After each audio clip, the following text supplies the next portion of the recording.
Halo, assalamualaikum warahmatullahi wabarakatuh. Apa kabar kalian semuanya? Saya harap semuanya lagi baik-baik semuanya dan tetap semangat untuk menjemput kesuksesan di masa yang akan datang. Oke, malam kali ini aku mau nge-share ke kalian tentang apa resiko mendirikan sebuah minimarket. Ya, apa aja resiko-resikonya? Pasti setiap usaha pasti ada resikonya ya, tapi bagaimana kita bisa harus memperkecil dan menghindari resiko-resiko tersebut agar resiko tersebut tidak menjadi sebuah bumerang buat kita di kemudian hari. Ya, resiko pertama adalah kita berperang dengan yang namanya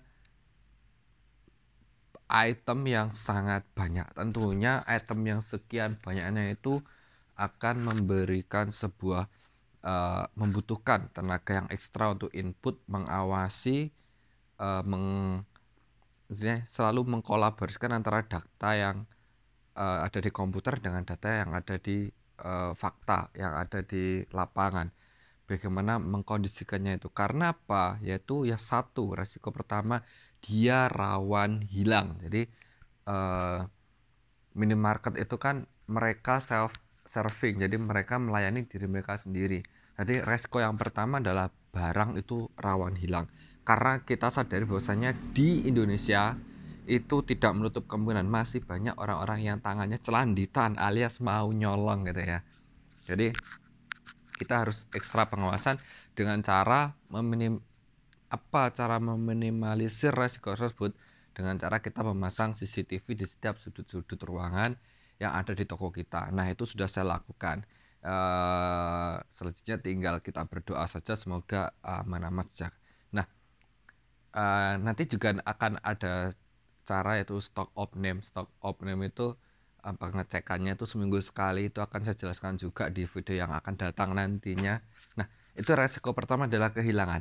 Resiko kedua yaitu ada di bagian listriknya. Toko seperti ini tuh membutuhkan daya listrik yang sangat banyak guys. Jadi uh, mau gimana lagi ya. Jadi memang harus terlihat terang, harus terlihat cerah, harus eye-catching, harus selalu menangkap mata yang lewat. Itu adalah apa, eh, satu strategi pemasaran kita, dan juga harus ada AC supaya orang belanja itu nyaman. Tapi itu semua ada imbal baliknya, jangan khawatir. Orang belanja nyaman, terang, bersih itu membuat feel mereka ingin datang kembali ke tempat kita. Itulah resikonya. Jadi tetap ada cara untuk meminimalisirnya dengan cara yaitu tadi kita gunakan sehemat mungkin. Jika tidak digunakan kita matikan. Nah, itu tadi. Ketiga itu adalah cut. Yang ketiga itu kita berperang dengan expired date. Kita berperang dengan masa kadaluarsa. Kita harus selektif. Kita harus seleksi benar-benar barang yang ingin kita beli. Kita harus beli masa kadaluarsanya yang masih panjang atau alias dia baru diproduksi. Karena kalau kita membeli itu sudah dekat-dekat kadaluarsa itu bahaya. Minimal itu 2 bulan sebelum kadaluarsa kita barang sudah harus keluar. Kalau sudah mendekati 1 bulan sebelum sebelum kadaluarsa masih ada di tempat kita, itu kita sudah rugi. Kita nggak boleh kita ngejual barang yang sudah mendekati kadaluarsa itu sulit, dan itu sangat beresiko juga. Nah, itu tadi solusinya, karena kita ini belanjanya mandiri, kita nggak pakai sales, kita mandiri. Tapi ada beberapa barang-barang yang harus pakai sales wajib. Kalian nggak bisa nggak pakai sales, itu merugikan diri kalian kalau nggak pakai sales. Apa saja barang-barang yang merugikan ketika kita atau kalian nggak pakai sales akan saya jelaskan juga. Jadi stay tune terus di channel saya, karena itu akan saya jelaskan di video-video selanjutnya. Nah, untuk barang-barang yang kita beli secara mandiri wajib hukumnya untuk kita cek masa kadaluarsanya. Nah, itu keempat.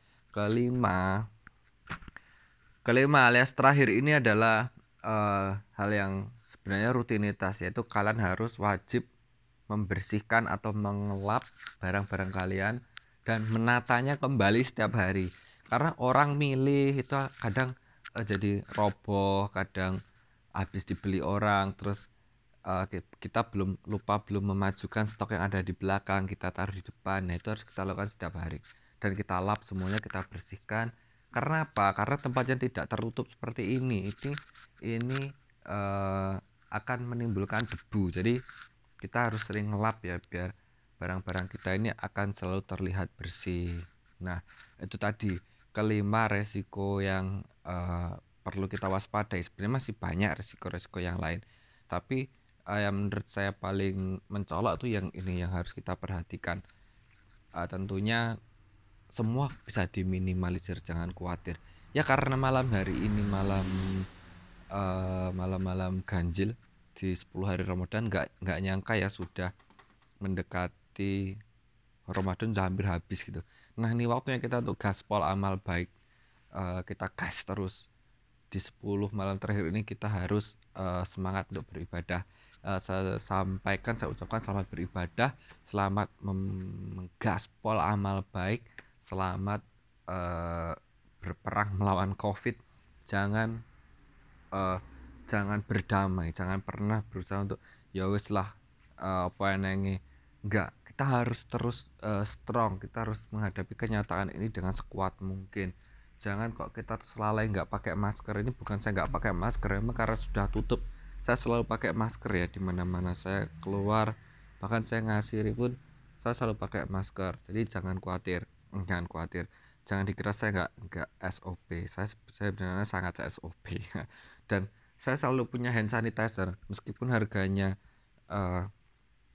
nggak murah, tapi saya berusaha untuk menjaga diri saya sendiri. Meskipun sekarang orang sudah tidak terlalu peduli ya, itu sangat bahaya. Kita harus sigap untuk menjadi berperan untuk menghentikan penularan virus COVID-19 ini. Kalau kalian kita acuh, kita nggak mau ikut aktif untuk berperan memerangi, ini bahaya ini loh ya.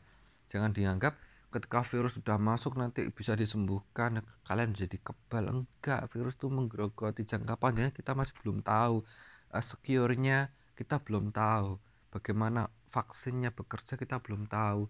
Ini virus masih baru, maksudnya ya memang sudah lama corona, cuman yang COVID-19 ini masih baru dan belum ditemukan obat-obatnya. Nah, ini sangat bahaya. Nah, saya harap teman-teman masih tetap semangat untuk terus berjuang ya.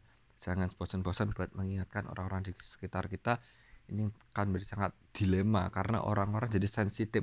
Kalau kita nggak salaman katanya kok terlalu gitu ya. Tapi sebenarnya membiasakan sesuatu yang baik itu memang sulit, tapi ketika sudah terbiasa itu keren ya, demi menjaga keamanan dan keselamatan kita semua. Oke, terima kasih sudah mampir, dan jangan lupa untuk terus memberikan support kalian agar channel saya tetap berlanjut kehidupannya agar bisa terus upload dan berbagi ilmu kepada kalian.